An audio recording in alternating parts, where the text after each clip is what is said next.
Hello student, मैं हूँ doctor Deepti Grover and how are you. Okay, neural control and coordination chapter आप पढ़ रहे थे, इसमें अब हम देखते हैं this one is a disorder of neural system,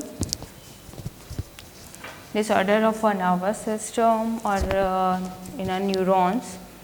ठीक है, ये डिसऑर्डर कैसे कॉज हो सकते हैं? By the inflammation occur in neurons through the virus and bacteria, और भी जैसे कि मेनिंजेस में इन्फ्लामेशन कॉज होना, ओके, या जो हमारी वर्टिबल कॉलम्स हैं इसमें आपका जो डिस्क प्रेजेंट है उनके बीच में जो गैप है, intervertebral columns, this one is intervertebral space between a intervertebral disc, उसमें अगर कुछ न्यूरॉन्स का प्रेशर बढ़ जाए तब तो कोई डिजीज़ कॉज हो जाती है। Okay, different kinds of disease देखते हैं हम।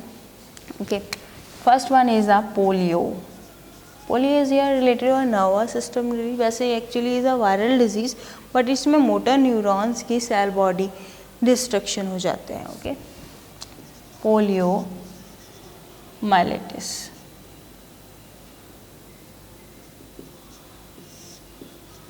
ओके, पोलियोमाइलिटिस, जिसमें this one is a viral infection. ये आपको पता है मेनली इसमें होगा क्या, जो आपके मोटर न्यूरॉन्स हैं उसके सेल बॉडी डिस्ट्रॉय हो जाते, destroys the cell bodies of motor neurons. कहाँ के मोटर न्यूरॉन्स? जो कि स्पाइनल कॉर्ड में है, यानी कि वॉलेंट्री नर्वस सिस्टम, आपका वॉलेंट्री एक्टिविटी कहीं इम्पेयरमेंट होगी। ओके, लिम्स का मूवमेंट इम्पेयर होगा in spinal cord. Clear? Next, this one is a meningitis. This one caused by a bacteria और वायरल, जो कि मेनिंजेस में इन्फ्लामेशन कॉज कर देते हैं। Is a inflammation occurs in meninges. meninges में इन्फ्लामेशन कॉज हो जाता है थ्रू द बैक्टीरिया और virus. Okay, by the bacteria और वायरसेस। ओके, नेक्स्ट वन,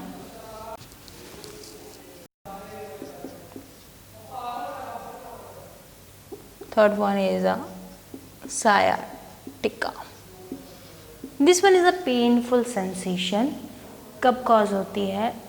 जब लुम्बर रीजन में प्रेजेंट इंटरवर्टिबल डिस्क के बीच में प्रेशर आ जाता है। ठीक है, intervertebral disc is a space area जिसके जब बीच में प्रेशर आ जाता है तो sciatic nerve is a pushed out. Sciatic nerve में एक प्रेशर क्रिएट होता है जिससे कि painful, is very painful sensation, वो आपके लिम्स में भी पहुंच सकता है, लोअर लिम्स में भी पहुंच सकता है।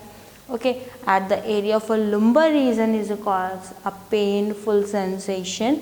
Okay, sciatica, this one is a painful sensation. Okay, about by causing by the causing by the pressure accumulated pressure occur in sciatic nerves. Okay, ये कहाँ सिचुएटेड है? ये लुम्बर रीजन में सिचुएटेड है। लुम्बर रीजन इन spinal cord. ठीक है, spinal nerve में lumbar area में लुम्बर नर्व्स में सायाटिक जो नर्व्स है वो अंडर प्रेशर प्रेस हो जाती है जिससे कि पेनफुल सेंसेशन कॉज होता है। इसके और क्या आपके मेन अदर कॉजेज़ क्या क्या हैं? ड्यूरिंग अ प्रेगनेंसी पीरियड भी ये डिजीज़ कॉज हो जाती है। जब एम्ब्रियोनिक का वेट बढ़ता है तो लुम्बर रीजन पे प्रेशर बढ़ता है। Lumbar region responsible for pelvic movement. Pelvic area में आपका आता है यूट्रस, है ना, तो पेल्विक एरिया में अगर हम बात करें बैक साइड में लुम्बर आता है, lumbar area of spinal cord, तो लुम्बर रीजन में आपका ये वर्टिब्रल डिस्क के बीच का स्पेस प्रेशराइज हो जाता है, जिससे सायाटिक नर्व प्रेस हो जाती है और उससे पेन कॉज होता है। ठीक है, और ऑस्टियोआर्थराइटिस की कंडीशन में भी ये सायाटिका कॉज हो जाती है। ठीक है, next one is a neuralgia. Okay, neuralgia disease. Neuralgia generally occur by a cranial nerve के किसी कंटेन में डिफेक्ट्स कॉज होना। Mainly is occur in a trigeminal nerve is a largest nerve के 3 पॉइंट्स मैंने आपको बताए थे। Is a eye orbit near the ear and a lower jaw. इनमें हाईली पेनफुल सेंसेशन कॉज होता है। This one is a disease trigeminal neuralgia. Okay, so painful sensation is occur by in a destruction of in a trigeminal nerve. Okay, mainly ये वाला जो symptoms है वो other nerves में भी cause हो सकता है, but in a peripheral nervous system की नर्व में जब कॉज होता है तब हम इसको न्यूरोलैजिया कहते हैं। Clear, is related to peripheral nervous system. And next one is a Parkinson disease, इसके बारे में हम डिस्कस कर चुके हैं। Parkinson's disease, this one occur by the destruction of basal ganglia. It is occur by the destruction of basal ganglia. Okay, basal ganglia, this one is responsible for, याद करिए, formation of a dopamine. Dopamine का जब भी secretion, यहाँ पे dopamine is a neurotransmitter, उसका secretion कम हो जाएगा। Then this one act on the motor activities, impairment of motor activities and कह सकते हैं shrinking, salivation is a symptom of a Parkinson disease. Okay, and next one is Alzheimer disease. Alzheimer's disease. Okay, इसमें क्या होता है, loss of the memory.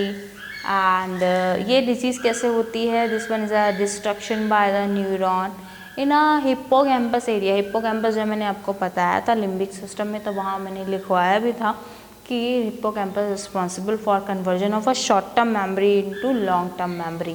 ठीक है, जब हिप्पोकैम्पस का डिस्ट्रक्शन हो जाएगा, here a destruction of a neuron in a hippocampus, destruction of a neurons in hippocampus. Okay, hippocampus में जब न्यूरॉन्स का डिस्ट्रक्शन होगा, देन तब क्या होगा, loss of the memory, loss of a memory. Okay, तब इस disease, the name is a disease is Alzheimer disease. And mainly यहाँ एक और भी कंटेंट यहाँ पर होता है, इस हिप्पोकैम्पस के न्यूरॉन डैमेज होने से is decrease the level of a neurotransmitter acetylcholine. Okay, also next one is a schizophrenia disease. Okay, schizophrenia. Okay, schizophrenia disease जो है, this one is caused by if a space increase in a ventricles. ventricles हमने पढ़ा था, हमने fruit field area. Okay, cerebral spinal जो 2 hemisphere जहाँ attach हो रहे हैं, तो जहाँ पे बीच बीच में होल है, वो फ्लूइड फील्ड एरिया को हम वेंट्रिकल्स कहते हैं। वेंट्रिकल का साइज जब इंक्रीज हो जाता है, होलो स्ट्रक्चर आ जाते हैं वहाँ पे, तब न्यूरोट्रांसमीटर एक साइड से यानी लेफ्ट हेमिस्फीयर से राइट सेरिब्रल तक नहीं पहुँच पाएंगे और राइट सेरिब्रल से लेफ्ट में सिग्नल नहीं पहुँच पाएंगे। ठीक है, या फिर हम कह सकते हैं कंडक्शन प्रॉपरली नहीं होगा, तो उस कंडीशन में होता है, this condition is occur by a year containing substance, that is if I increase size of ventricle in a cerebral hemisphere, तब आपकी ये डिजीज़ को, एक्चुअली इस डिजीज़ में होता क्या है, बीच के जो गैंग्लियोनिक सेल्स हैं वो आपका, ठीक है, एक्ट नहीं कर पाएंगे। अब इस डिजीज़ में क्या होता है, हैलुसिनेशन की कंडीशन। हैलुसिनेशन की कंडीशन क्या है कि पर्सन जो है रियलिटी में नहीं रहता, हैलुसिनेशन, इमेजिनेशन की दुनिया में रहता है, ठीक है। तो इस डिजीज़ में hallucination is a main symptoms. अब इसके अलावा कुछ और छोटी छोटी डिजीज़ और भी हैं, जैसे ब्रोकास एफेसिया। ब्रोकास एफेसिया मैंने आपको बताया था, ब्रोकास एरिया याद होगा आपको, कहाँ सिचुएटेड है, आपके फ्रंटल लोब में सिचुएटेड है ब्रोकास एरिया। तो ब्रोकास एफेसिया में क्या होता है, अगर वो एरिया कहीं से डिस्टर्ब हो जाए, ठीक है, डैमेज हो जाए, या फिर कह सकते हैं ड्यूरिंग द लेबर पेन या ड्यूरिंग द बर्थ वो एरिया अगर कहीं से इंजर्ड हो जाता है, तब ये डिजीज़ कॉज हो जाती है। इसमें पर्सन जो है फ्रीक्वेंटली बोल नहीं पाता, ओके, रुक रुक कर बोलता है, inability to fluent speak, inability to fluent speak